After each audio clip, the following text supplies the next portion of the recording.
everybody, welcome back to another episode of Spotlight with Sandalina, and I'm your talk show host, Sandalina Sitar. Today's very special guest is Sagar, who is a South Asian content creator focusing his content on comedic skits and wellness.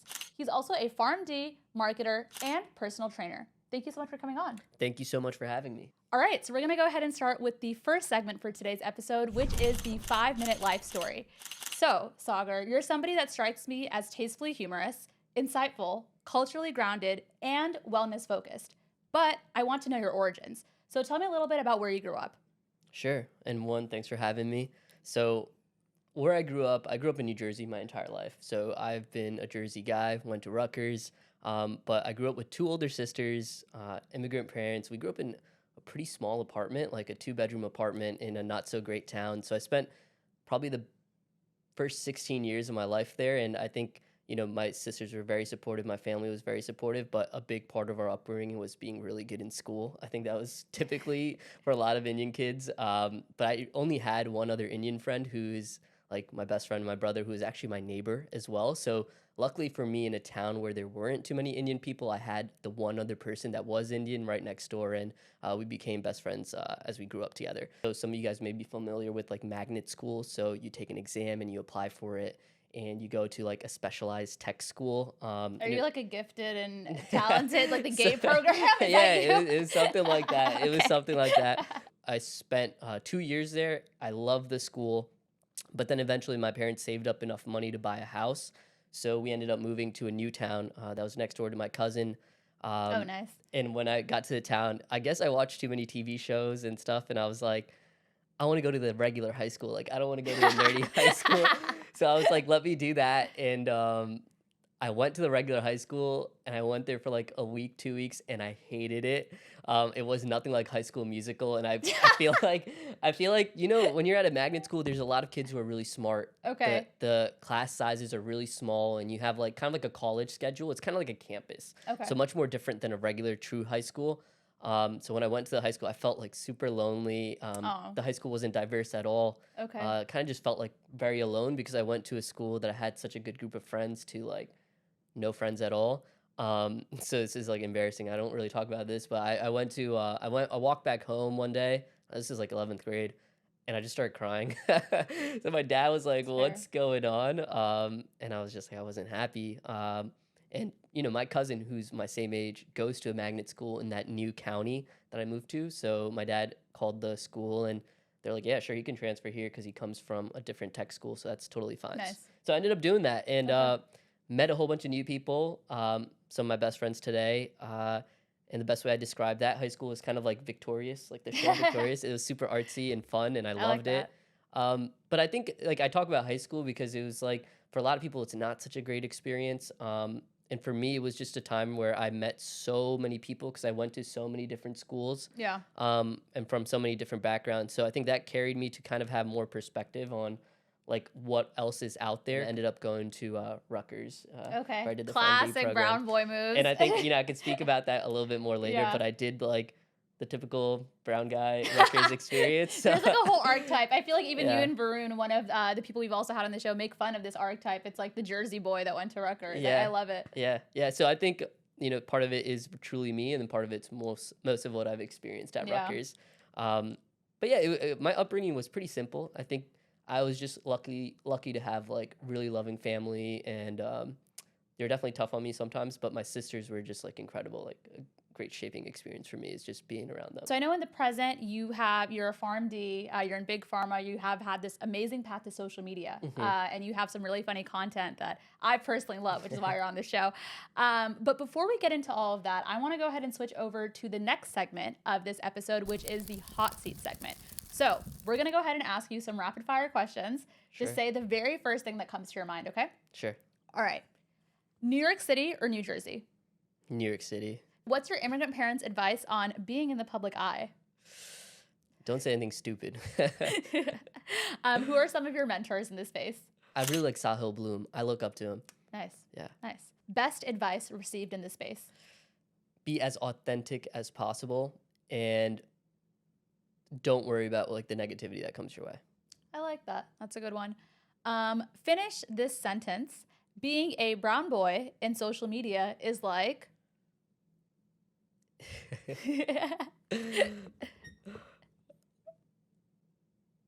Something I would have never imagined to do. I like that. Yeah. Tell me about one of your pinch me moments. You know, I think every time someone like recognizes me, like if I'm walking around or if I go to a wedding, is definitely like a pinch me moment. But I think sometimes I get recognized around work, which is also just a big pinch me moment as well. Nice. Yeah. Very cool. Biggest collab that you've done? Varun, Rana. He's great. He's great. Tell me about your dream collaboration. I would want to do it with Sahil Bloom. Nice. Nice. Okay, we're going to manifest that on this show. What's your Roman Empire? Actually, I don't really understand Roman Empire. Okay, let me break this down. Let me break this down. You know, girls started pointing out that the men in their lives think about the Roman Empire very often, like in quiet, in solitude. It's just a passing thought that men have. And it turned into this trend where people would ask their boyfriends and their partners, what's something that's in the back of your mind constantly that people wouldn't expect and take them by surprise? Pinteresting. So I always think about like what words I'm going to Pinterest when I get home. Like I have to remember, like sometimes I write them down in my notes, like blank blank aesthetic or something like that. Wait, I love that. Yeah. That's so sweet and wholesome. Does that make sense? That makes so much sense. Yeah. That's like the kindest answer. Wow, I love that. In 10 seconds, tell me your craziest first date story. The girl never showed up. And then I was sitting there and I was like, it's kind of like awkward. I was like, okay, I'm probably just going to leave. And then the table next to me, they were like 2 South Asian girls. And one girl comes up to me and she was like, do I know you? And I always say like, I think it's usually TikTok or Instagram. So I'm like, might be that. They're like, no, like, do you go to Penn? I was like, no, I don't go to Penn. And she's like, maybe you're somebody else. And I was, or whatever. So she goes. And then I'm sitting there alone and I'm like, this is getting really awkward. Like I need to leave. I was waiting for the waiter to come back to let him know. And then the table next to that table was like another South Asian. It was a couple. And the girl turns to me and she's like, do I know you? Like, do you make corporate TikToks? I was like, yeah. I was like, this is so awkward because now I'm just sitting here on my own looking like a loser. You're getting stood up on a date in front of people that view your content in the real world. That's hard. But yeah, so that was kind of like an embarrassing moment. But yeah, she ended up texting me that she didn't know it was confirmed. But nonetheless, it was kind of like a funny story just sitting there. Okay. Yeah. Well, no, I hope you know it's not a reflection of you and more so just the communication style of the other party. But I think it's a good thing. You know, you got recognized while you're out and about. So there's some silver lining there. Yeah. If you had to date a prescription med personified, which one are you choosing? I've worked in a pharmacy for a long time. I think like for me, probably insulin. Okay. Because it's such a special medication. We need her. And you need her, and like she's not cheap. She's not cheap. She holds herself to a high price. So like, you know, high standards, probably insulin. Yeah. Okay. Which over-the-counter drug is the most overrated? Maybe not drugs, but I see so many people buying so many different types of vitamins. And I think those over-the-counter products, some of them could be good, but a lot of them you're just like peeing out most of the vitamins, so you're wasting a lot of money on it. One medicine you'd never take, even if you were paid to? Steroids. Oh, that's a good answer. Like steroids, not necessarily for like infections, but there's a lot of people who use it. I'm in the fitness space, so a lot of people use steroids for like physical bodybuilding and stuff like that, but there's a lot of side effects that come along that. So I don't think I would ever like dabble in that. Yeah, that's probably a good, wise call. And last question, if you were not doubling up on big pharma and social media, what would you be doing instead right now? I would love to be maybe like an owner of like a gym or a coffee shop combined together. I like that. Or maybe I would be like a filmmaker if I learned more about that. Ooh, okay. Yeah. That's fun. That's a fun answer. Yeah. All right, so that concludes our hot seat segment. Thank you so much for participating. Yeah. We're going to go ahead and move on to the third segment for today's episode, which is the shadows segment. So in this segment, we talk about the topics that maybe don't always come to light at the forefront of social media. You are a very big advocate for mental health, specifically for South Asian men, which, you know, it's sometimes a taboo topic in our communities, especially in sort of male-dominated spaces. And, you know, you talk about bottling up your emotions in South Asian households. You encourage men and people across the board to journal, right? And just really reflect on their feelings and think about it. But I want to understand, what has your mental health journey been? Last year, I think I was living in Jersey City, working in Pennsylvania, like trying to build social media, also doing this like fitness thing. And I was just like super overwhelmed. And I think I became a version of myself I didn't really, I think, recognize. I was just going forward. Like I was trying to do everything without really accomplishing anything. Sure. And I think in the midst of that, I was also in a relationship. And like, I think right in the cusp of the relationship ending, me moving out of Jersey City, moving back to Pennsylvania, it was just like a huge life shift. If you reflect back on life, like the most important things in life are never like the following count, your salary. Like that's important, but it's not the most important. The most important is like the people around you, how you show up for them, how you prioritize them. I think that was like all the stuff I was really missing. The first therapist I saw was like absolutely terrible. And I think it's okay. Like not all therapists can relate to you. It's so, like a dating. You yeah. have to shop for a therapist and find one that culturally fits with you and Yeah. understands your worldview. It's a Exactly. process. So I understood that. So I found another one that I related to quite well to, and she was really helpful. But I also think like I don't think you can just say you go to therapy and you get like everything resolves in your life. I don't think that's like, sometimes maybe people use it as like an agent of being like, you know, I go to therapy. Like it's like that performative thing that's happening. Yeah. People do that. But I a think lot. I realized like I'm a pretty like, I like to do things step by step. So journaling was one of the first things that was recommended to me. So I fell in love with that. And I also realized like it's okay to ask for help. A lot of people actually want you to ask for your help, like your parents, your sisters, your partner. They want you to like talk to them about things, and you should be able to rely on them. You don't have to like hold everything and kind of just grind it out. I think that's like that Indian dad mentality that, you know, you're just like quiet, you grind, and it may seem cool in the manosphere, like, you know, area, but like there's times to do that, but there's also times to like kind of be open with communicating. So I think that's like the balance that, you know, I'm not perfect still, but I think I'm finding that balance a lot more, and I feel like incredible now comparatively to what I felt last year. Yeah, that's really beautiful. And I like that you touched on a lot of themes of the cultural nuances that sort of lead to this phenomenon of men sort of bottling up their emotions, especially South Asian men. And then, as you mentioned, the cause and effect relationship, then there's, you know, lashing out, there's blame games. I'm not alluding to you specifically, but there's also a trend of like anger issues, right? In our community. And I think that it's not talked about enough. It's sort of, mental health has been something that's been feminized in a way that, oh, it's a girl thing. No, it's a people thing, really, at the end of the day. You know, looking back in hindsight, would you say that a part of yourself was lost to chasing the social media dopamine rush? Yeah, of course. I mean, you're probably familiar with it. It feels really good to get a lot of attention. And I've been making content for so long. So I think you can only chase the numbers for so long. Like a viral video is a viral video. But I think you get used to the high. And when you don't even reach maybe a fraction of it, you think it's like a failure. Getting views and going viral really isn't the goal anymore. I think the goal is to at least like feel very passionate about the messages I'm putting out. You're doing a lot to advocate for this change and get in the public eye with this topic. Tell us a little bit about your Kurta marathon with South Asian Americans for Change. Yeah, thank you for asking me about that. So that's probably gonna be like the biggest, you know, one of the biggest accomplishments for me is not only just like doing these physical things, but also at least attaching some purpose to it where I can help others during that journey. So in November 22nd, I'll be running my first ever marathon in Philadelphia. Wow. And yeah, I'm partnering with South Asian Americans for Change, and they're really a great organization in Philly and based in Philly and have some places in Chicago, but it's a nonprofit. And we host a lot of events around mental health. I host run clubs in Philly. Nice. And we just have like important conversations. But I think like for me, my first step when I moved to Pennsylvania, back to Pennsylvania, I started running. I joined a run club.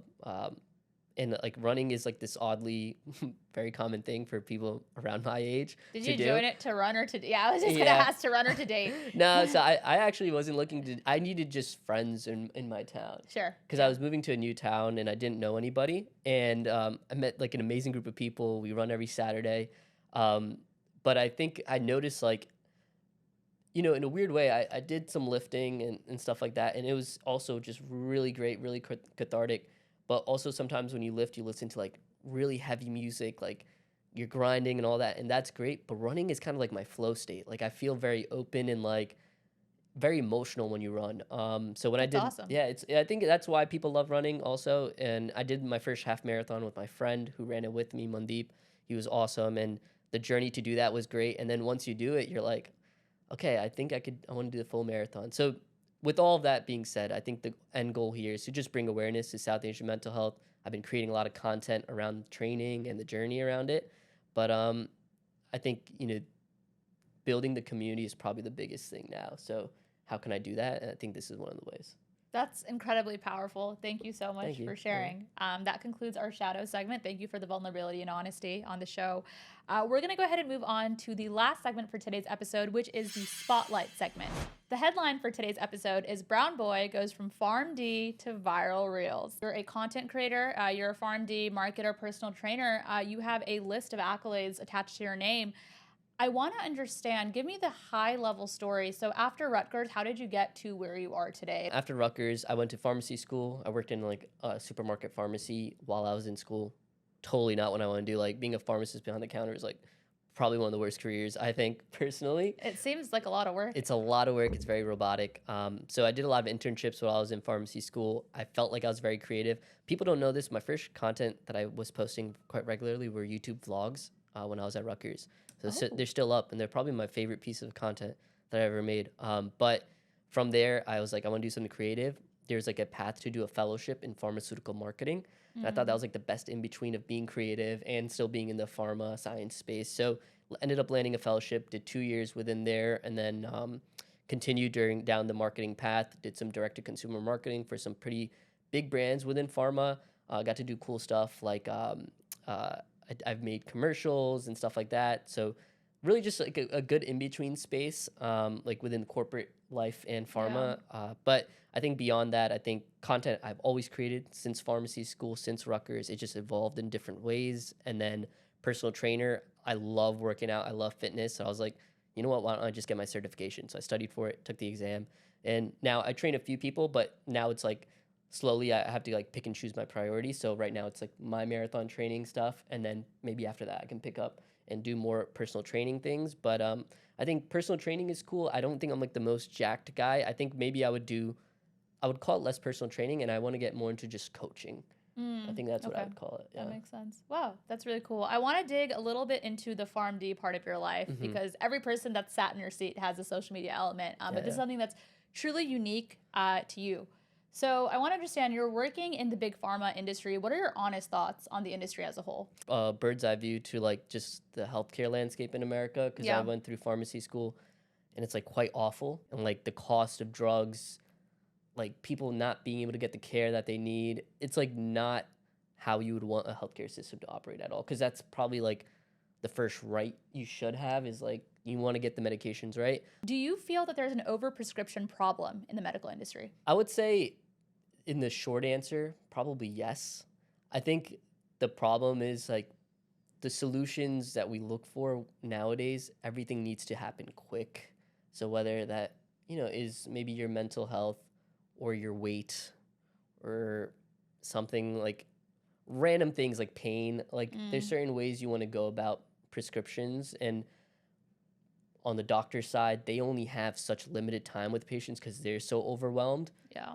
And the patient wants a quick solution, or they need something, right? So what happens is the doctor has to give them a prescription or figure out like what's the best case scenario, and it's very hard for them to see the patient. Like if you try to schedule a meeting with a dermatologist, like how long does that take? It takes like forever, months, right? Yeah. So I think there's reasons for it, but I definitely think yes. And like I hope now there's a little bit more like insight into wellness and stuff. People are being much more aware, which is really good.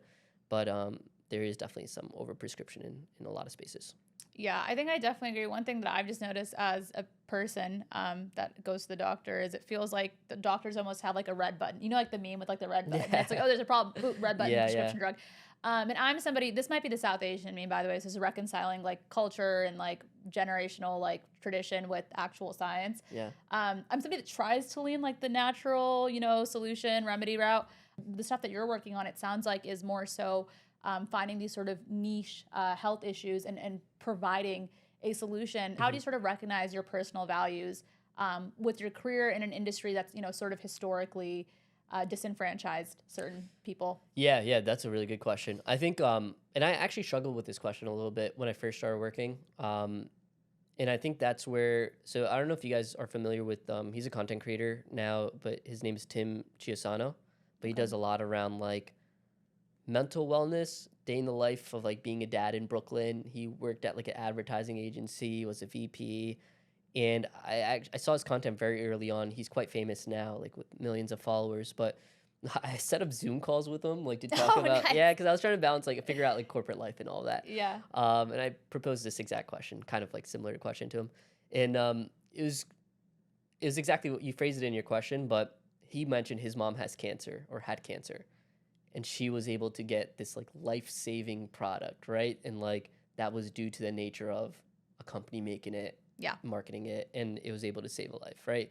So I think there's that like silver lining, but I do think you can't just say that and say everything's a-okay, right? Like if there is somewhere in my power that I can help like to do Yeah. change that, I think that's something I would love to do. But also, look, like I'm also, you got to be honest with yourself. Like everyone works a job to relatively pay the bills. Pay Like, bills. We're not all, yeah. So like you got to Yeah. find like what job balances a little bit more so of your values, and also just you feel like you can, it's worth your time, right? Yeah. Because we're basically exchanging our time for value, which is money. Yeah. That makes complete So sense. I'm very realistic in that term. Yeah. Yeah, no, I think that you definitely have to be, you know, in light of, and I'm Muslim, by the way, so I talk about this sometimes on the show too. But, you know, there are a lot of people that, you know, there are a lot of boycotts for Palestine, right? But one thing that, you know, there are a lot of really big tech companies that have, you know, given their AI capabilities to hurt the opposing side that's, you know, responsible for the genocide. And it's very difficult because a lot of us brown people work in tech. You're striking a really good balance of that. Yeah. So I want to commend you, seriously. Tell us about the opioid crisis in America. Break it down in layman's terms for the audience. Yeah, I think the opioid crisis was basically like there was way overprescription and a lot of faulty people that were trying to get money into their pockets for a lot of wrong reasons. And what ends up happening is when people get on opioids, it's a very strong addiction. So let's say you get injured and you get prescribed a bunch of opioids. Sometimes you don't even need it, but due to maybe doctors, companies, insurance people, they want to get some extra funds, it's worth it for them to prescribe the opioids, right? And I think what happens is once you get on it, it's very hard to control yourself on getting off of it. So if you don't take the right measures or you don't get the right like treatment regimen that tapers you off, you can often find yourself once you don't have it, that's the only thing you care about from your day-to-day responsibility. So you end up getting a lot of people who are like selling it under the counter. You get people who are getting it in a lot of illegal ways, but also you get a lot of people who are stuck facing a lot of side effects and health issues over something that they didn't need, right? So I think it's a very long-standing epidemic. Like it's not like it just happens and it goes away, because the addiction can go on to not only the parent, but if they're pregnant, could go on to their kids, right? Yeah. So it's very scary, and I think it was like a terrible thing that happened. I think a lot of people don't really, even to this day, if you live in New York or you've been around people use opioids recreationally. Like it's drugs are pretty prevalent in New York. Yeah, very much so. I think people aren't often cognizant of like the long-term effects and just the true nature impact that it's had on people. And this isn't just like, you know, maybe people from like different classes, but this is like you could be whatever. You could be a super wealthy, affluent person, or you could be someone that isn't. But drugs or opioids will have an effect on you, and if you don't have it, you'll want more and more. So there's ways to go around it. But I do think like one of the biggest things is I've seen a lot more like after the crisis, there's been a lot of like opioid management clinics, which is like a really great way for people to go to and get like help. But I think it's also just like, I guess when you go to pharmacy school and you learn about these things, you're just like drugs are great, but they can also like destroy someone's life, right? So it's very scary. It's a very difficult balancing act to walk, and sort of there's costs and there's benefit, and just sort of finding that middle ground for patients. Yeah. Under the Trump administration, do you have any fears in terms of people's medicinal accessibility?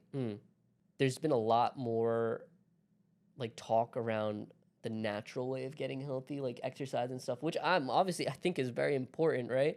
But I also want to make sure that people can still get the treatment that they need, that we can make sure that when babies are born, they get the right treatment that's needed, right? I think there's like a very fine balance, and like I come from a science background, and I think we need to make sure people who are making the decisions are very well versed in the scientific nature of these problems. But obviously, like, you know, the weird thing about politics, I always feel, is it changes every 4 years depending on who's in Such a big leadership. So swing. it could be a big swing here and there. But it's definitely like, you know, I think sometimes I used to use like the politics conversation as a scapegoat. Like I used to be like, I don't really care about it, right? Sure. Because like sometimes you don't really see the impact of it like when you're a kid and stuff like that. But now that you're an adult, it's like it does really matter, right? Like this, like one thing can change overnight and it actually impacts your day-to-day life. Yeah. Like, Yeah, I would say that in this day and age, everybody's just one bad day away from direct impact, is the way that I would think about it. As somebody in big pharma, what are your thoughts on Ozempic? oh yeah, oh that's a really good question. So, like Ozempic, like the GLP-1 space, you probably see advertisements all around New York City around it. Like there's like a delicate balance that you have to strike where GLPs have been around for a long time. A lot of people who are using them now don't necessarily need to be on it. And I think what the claim is it does make you drastically lose weight really fast, and the health benefits you get from losing the weight is better than being at the weight that you are, or something like depends on case by case. But you do lose a lot of like skeletal muscle and a lot of like could have a lot of mental health issues. I think there's like a stat, like maybe you could cross check this, but like a third or half of people still end up bouncing back to their normal weight. So like I like to say like exercise and a diet should be there, but I understand not everyone can do that. Actually everyone can relatively do it to a certain extent, but some people's lives don't always give them enough time. Fair. But I think the celebrity space in Hollywood and stuff Oh, has yeah. kind of like taken that to another level. So I'm not. It's a complete circus. Yeah, I think from like a clinical nature, I hope doctors make a good decision on who they give it to, but I don't think there's any stopping it. I think people are going to get their hands on it if they really feel like they need to. Yeah, it's like a magic drug. It's like the get skinny drug. I mean, Yeah. it's really sad. So how has your training as a PharmD shaped the way that you think about wellness and content creation? Yeah, you know what? I wasn't a really good pharmacy student. I think sometimes when I say I'm a PharmD, people expect me to know everything about pharmacy. I was pretty shit. Like, like I'll be honest. So I went to pharmacy school. I had 3 of my best friends from pharmacy school. There's these 3 girls, and I call them my pharma sisters. Like really smart people, and I was just kind of like in between, like a student. I really loved like vlogging and content creation and all the stuff that involved different things. But I do think like learning about the science, being around drugs, understanding the pharma landscape, I think that gives me a little bit more perspective on like when things get approved, like Ozempic and stuff. You kind of understand certain things. I market drugs, so like I understand like why a pharma commercial would look a certain way, or is that a good pharma commercial, or is it misleading, right? Like I can kind of like pick up on these things. Honestly, sometimes I prioritize content creation over my pharmacy school when I was like at Rutgers. So, but I guess it's definitely hard to get your PharmD. So I learned how to balance my time to the best of my ability. Would you say that it impacted your perspective on overall wellness? Okay, yeah, the wellness part, I do think, I think generally being in the healthcare space and seeing the health problems that people go through really makes you dial in on like, I need to keep my body healthy and I don't want to end up down a certain road. My goal is to just try to handle things like through my health, my diet, my working out, and like some things you will always need medication for, but it really makes me focus on my wellness after seeing all that you see in a hospital and a pharmacy.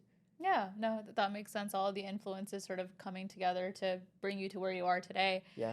You sort of talked about how you first pivoted into content creation, which was through your vlogging at Rutgers, which we'll have to go dig in and take a look, by the way. That sounds really cool. But what was your first viral reel that really made you say, yeah, I actually need to do this seriously? Yeah, my first viral reel was around pharmacy. Oh, really? Yeah, okay. yeah. So my content was actually first pharmacy focused only. Okay. And then it was South Asian and pharmacy. And then it went from that to corporate and South Asian to like then South Asian and fitness. So there's many different like pockets of niches. Different eras of Sagar, correct? But my first TikTok, I was looking at this, I think yesterday, was like different types of pharmacy school years and how they like go through exam season or something like that. Like it was something. My first, like most viral YouTube video was my first YouTube video I ever posted. It was like a day in the life of a pharmacy student at Rutgers, and I think like from there I just never got that many views. you So, set yeah, the bar I started high off for strong, yourself. yeah. There you go. Yeah, so you sort of referenced this, but you have a lot of funny viral reels around painful corporate day-to-day conversations, which is something that we all have to endure, Yeah. no matter how much we like or don't like our jobs. Brown girl bridesmaid speeches. I mean, Yeah. that actually had me cracking up. Yeah. And, you talk about the POVs of brown guys deep in the friend zone, the brown dad skits. And I know you also mentioned earlier pivoting away from some of that content a little bit as you mature in age. But just because that's what the internet knows you for, I had to ask about it. Sure, of course. What sort of inspired that genre of content for you? Yeah, I think for me, it was like, since I went to Rutgers, a big majority of Rutgers is South Asian. So a lot of my friends are South Asian. And you go through seeing so many different versions of like brown guys, brown girls, and like there's such relatable aspects of your life. And sometimes, even myself, it's like some of the stuff, like there's a little bit of truth behind it. Maybe I was that brown guy in certain scenarios. And I think it's fun to reflect on it. And I think when I thought about it, and like I remember during COVID times, you didn't really have much else to do. You're just sitting at home. And I loved like when I was a kid, I loved watching Just Rain, and like I was watching a lot of Hassan and a lot of Aziz and a lot of these comedians. And I was like, this isn't like, I feel like I can like bring up a lot of these experiences that I've had. So one thing led to another. So I don't regret any of the content. I think it was really funny in like certain areas of it where like it poked fun at the brown guy stereotype, but also it was just like kind of funny how it's universal. Like It's whether so it's in New universal, Jersey yeah. or a different state or a different country. Yeah. All these things are so universal. So finding that relatability, once I just thought of different experiences, I was like, this would be a funny idea. Yeah. No, and I think definitely it's tried and true. Even, your content, some other creators like yourself that make these sort of like skit contents around brown people and day-to-day conversations. I mean, it's so accurate. Yeah. I mean, there's just so many people that sort of, behave similar to one another, growing up in like, common communities and stuff like that. So it just rings true. You have quite a bit of commentary through your skits on weddings, right? And weddings are, for those of you that don't know, are a really big part of South Asian culture. And it's such, it's like this big life milestone that, when it comes for every person, couple, it's celebrated for like a week straight, sometimes over 2 weekends, sometimes destination. I mean, it's like a big, big affair. What are your thoughts on wedding culture? Yeah. And I'll like to say, like, I have a pretty big brown friend group, and for some reason, all of them ended up like getting engaged or married within the past like 2 years, and it creeps like, up on you all of a sudden. It just, whoa, everybody's. So I guess I've been to so many weddings within family and friends, and I definitely think the wedding culture has been like everyone's just trying to top one wedding to another. It's become chauvinistic a little. Yeah, it's really ridiculous, and I think it also is like a little bit of there's so many grand weddings in the South Asian culture. It's multiple days, and it ends up being like the vendors are charging a lot more now. Because there's a lot of competition, a lot of people want to book them, so it's become this huge money pit business. Yeah. So it scares me. I'm not close to getting married or anything, but I definitely feel like it's a big culture. But I think on the side of that, I poke a lot of fun on it. But Indian weddings are like the most beautiful events. Not just Indian, South Asian weddings. Just totally amazing. And I would not trade it for the world. Like I think it's just really, really great. I do think to each their own. Everyone has a different vision of what their wedding would want to be like. And there's a lot of like funny traditions and beautiful things that you can do. But I would just ask anybody who's having a wedding to make it less about like what others are doing, just make it more about what you would want. I think that's probably the bigger takeaway for me is like, weddings are great, but after you go to a bunch of them, it's like everyone is a little bit different based on the personality of the couple that's getting married. We've kind of teased this throughout the episode, but tell us about your collaboration with Varun Rana. He was somebody that we had on season 2 of the show. We did a little comedic skit together. I don't know if you guys remember, but that was like a fun little bit we did. Tell me about your collabs with him. Yeah, so Varun and I connected over FaceTime first when he was living in Detroit because we were both creating content. Nice. And very similar content. So we chatted, and then we just continued being friends, and he moved to New York. I was living in Jersey City, so we would hang out. And then we decided like, let's start creating like some skits together. Yeah. And I think it was funny because like he is, if you ever meet Varun or you see his content creating process, he's like naturally just such a good thinker in terms of like the scenario. Like he can take something that I think like the baseline of, and he'll just make it 10 times funnier because he like he has these like really funny like voiceovers and reactions and acting, and I think he's really great at that. He's a one-man show. Seriously, he's incredible. He's incredible. So we ended up making content, and it would always kind of go viral because I guess we had both of our audiences now watching. It was like the comments are the funniest because like this is like the Brown Avengers like uniting. So we would do that a lot, and we ended up creating like hosting a meet and greet kind of thing. Yes, I saw that actually in New York City. In New York, yeah. So and so many people showed up. Like that was incredible, and I think working with him has kind of showed me like a little bit of like how far you can take a lot of this stuff. I kind of would look at it in like a little bit more closed-minded. I think he looks at it much more expansive, and yes, and he I think is very passionate about it. So now he's a full-time content creator. So shout out to him, and I think he's doing great in terms of the different paths that he's going. And I think also one of the biggest things is like sometimes when you're a content creator, you do so many things on your own. Like you create content, you do all this on your own. You forget like if you put two of you guys together, like how much better like some of that the synergies are real. Yeah, so like you just riff off of each other. What's the dream for you now looking forward? I just want to build more of a community around fitness, mental health, like a little bit more so on like introspective space of like what do you want to do with your life? How do you feel about like what you are doing? Because I think from the conversations that I've had with people, a lot of people like the brown guy content, but a lot of people actually appreciate some of this other stuff because I think from the South Asian space, we all kind of go through eerily similar problems. Yeah. So I've definitely feel like maybe in the future, it'll be more so around like I've been doing Powered by Parek or PBP, like yes, a way to actually build that community and what that looks like. I really like what you said. There's a beauty in just sort of focusing and hunkering down on the impact element.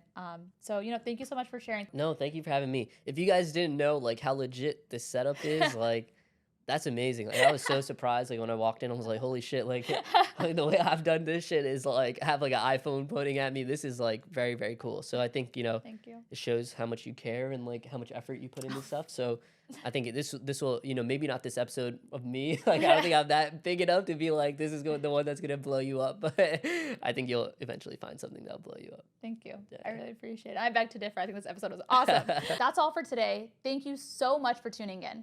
Tune back in next Sunday for the next Blunt episode. And in the meantime, I'm your talk show host, Salina Sitar, signing off.